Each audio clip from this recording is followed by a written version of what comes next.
Hello friends, this video has been made with the aim of providing assistance in the running of the school. In case of any kind of confusion, only the department orders instructions should be considered correct. We advise you to update yourself from time to time with the latest guidelines. We express our heartfelt gratitude for the support received by Mr. Rajendra Kumar Sharma Dosa and Mr. Anilji Aruna Alva from making this video. The purpose of producing this video is not to hurt anyone's feelings. नमस्कार साथियों, school संचालन में सहायता प्रदान करने के उद्देश्य से इस वीडियो को बनाया गया है। किसी प्रकार कन्फ्यूजन की स्थिति में विभागीय आदेशों निर्देशों को ही सही माना जाए। हमारी आपको सलाह है कि समय समय पर अपने आप को नवीनतम दिशा निर्देशों से अपडेट करते रहें। इस वीडियो को बनाने में हमें श्री राजेंद्र कुमार शर्मा दोसा और श्री अनिल जी अरोड़ा अलवर का जो सहयोग प्राप्त हुआ है उसके लिए हम उनके तहे दिल से आभार व्यक्त करते हैं। इस वीडियो का निर्माण का उद्देश्य किसी की भावना को ठेस पहुँचाना कतई नहीं है।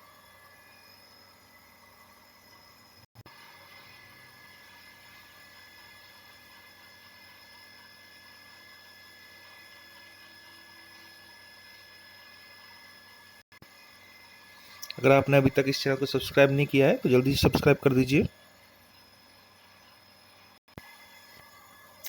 नमस्कार साथियों, स्कूल मैनेजमेंट एडवाइजर सीरीज़ में एक बार फिर से आपका वेलकम है।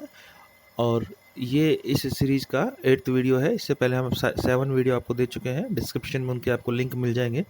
तो शुरू करते हैं आज का ये वीडियो। इसे आप पूरा देखें।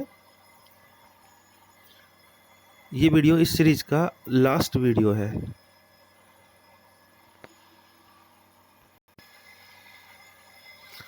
आज का हमारा फर्स्ट पॉइंट स्कूल फीस को लेकर के है कि स्कूल फीस को लेकर के साल भर कुछ ना कुछ डिस्प्यूट्स चलते ही रहते हैं।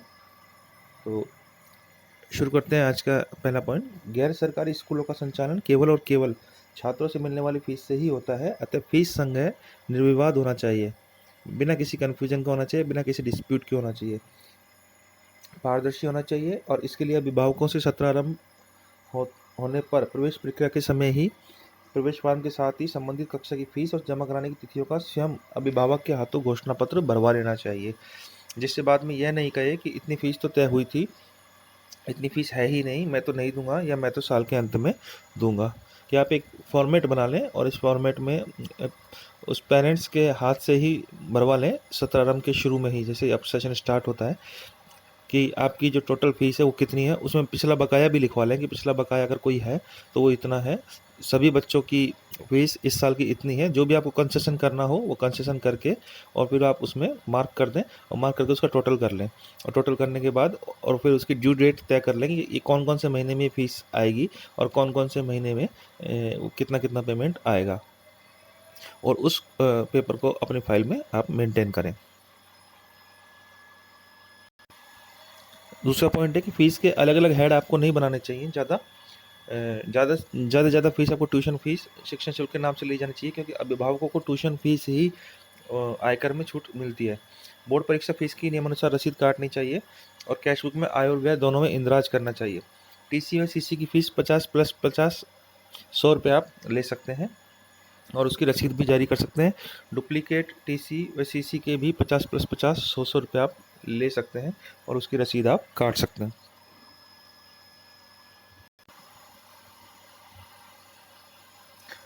तीसरा पॉइंट है कि जो भी आप ट्यूशन फीस लेते हैं उसे आप 12 महीनों की बजाय 10 माह से गुणा करके लें।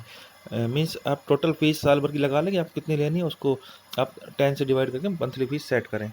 शिक्षण शुल्क कम नहीं करें, बल्कि जो है उसे 12 की बजाय 10 का भाग देकर मासिक गुणनफल कर 10 माह में ले लें।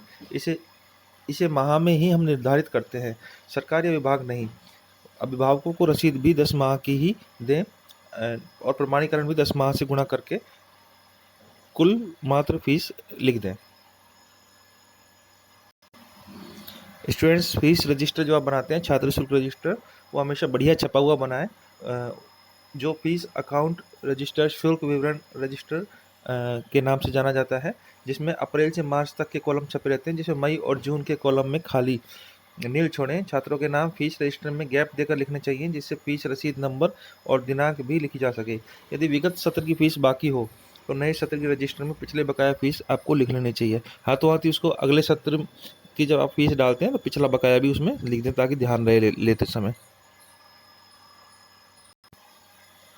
चौथा पॉइंट है कि अगर आप फीस को 10 माह की बोल करके लेते हैं तो कुछ विवादों से आप बच जाएंगे। जैसे अभिभावक ये नहीं कहेंगे कि गर्मियों की छुट्टियों की फीस किस बात की, वाहन की फीस भी नहीं डूबेगी। अभिभावक यह भी नहीं कहेंगे कि मेरा बच्चा तो 2 माह आया ही नहीं, फिर फीस किस बात की। कोई अखबार यह नहीं छापेगा कि बिना पढ़ाई फीस लेकर लूट रहे हैं। और यदि छात्र 1-2 महीने पढ़कर स्कूल छोड़ दे तो 10 का भाग देने से मासिक शिक्षण शुल्क आपको ज़्यादा मिलेगा।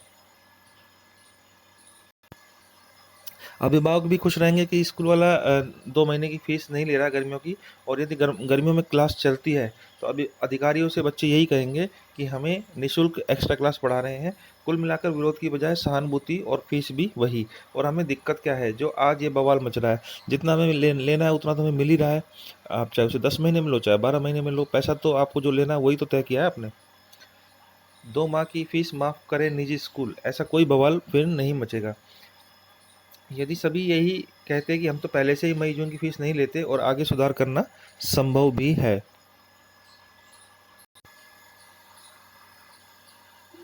यदि फीस रजिस्टर में आरंभिक कक्षाओं से ही प्रविष्टि हो रही हो तो आरटीई के तहत 25% निःशुल्क पढ़ने वाले छात्रों के सामने लाल स्याही से आरटीई के तहत निःशुल्क अध्ययन मोटे अक्षरों में लिख देना चाहिए, ताकि गलती से किसी अन्य छात्र की फीस उसमें नहीं चढ़े।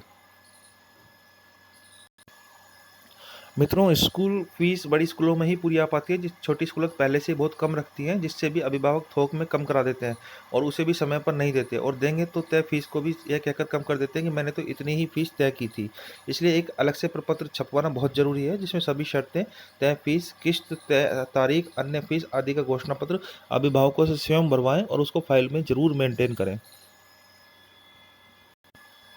10 माह की फीस बताने की आदत डालें। वाहन शुल्क की रसीद नहीं है, यदि स्कूल के नाम वाहन है तो वाहन किराया लेने पर छूट नहीं मिलेगी। और यदि कॉन्ट्रैक्ट पर है तो दूसरे के वाहन की शुल्क की हम रसीद नहीं काट सकते हैं। यदि हॉस्टल आपका रजिस्टर्ड ही नहीं है तो स्कूल की रसीद बुक से हॉस्टल फीस की रसीद नहीं काटें। यदि स्कूल या समिति की ऑडिट रिपोर्ट के अनुसार सालाना टर्न और 1 करोड़ ज़्यादा का है तो हर हाल में 12AA की छूट के लिए सीए के माध्यम से आवेदन कर छूट प्रमाण पत्र आप ले लें। यदि आप किसी तरह की चैरिटी के काम या एनजीओ जैसे काम कर चंदा या सरकार से सहायता लेना चाहते हैं तो एटीजी के तहत छूट के लिए अपने सीए के माध्यम से आवेदन करें। यह कमाई तो अच्छी है पर हो, लेकिन जोखिम बहुत ज़्यादा होता है इसमें, अतः लालच से बचना चाहिए। तो स्कूल मैनेजमेंट एडवाइज़र से संबंधित ये सीरीज़ आज हमारी यहाँ पूरी हुई।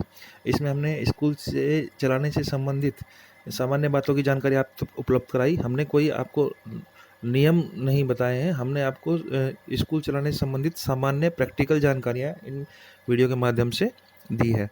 तो उम्मीद है कि आपको इससे फ़ायदा हुआ होगा और आप इन वीडियोज़ को एक बार दोबारा से पूरा देखें, और सभी चीज़ें आपके प्रैक्टिकल नॉलेज के आधार पे तैयार की गई हैं। तो आप सभी इससे लाभान्वित हुए होंगे, ऐसी हमें आशा है। Thanks for watching.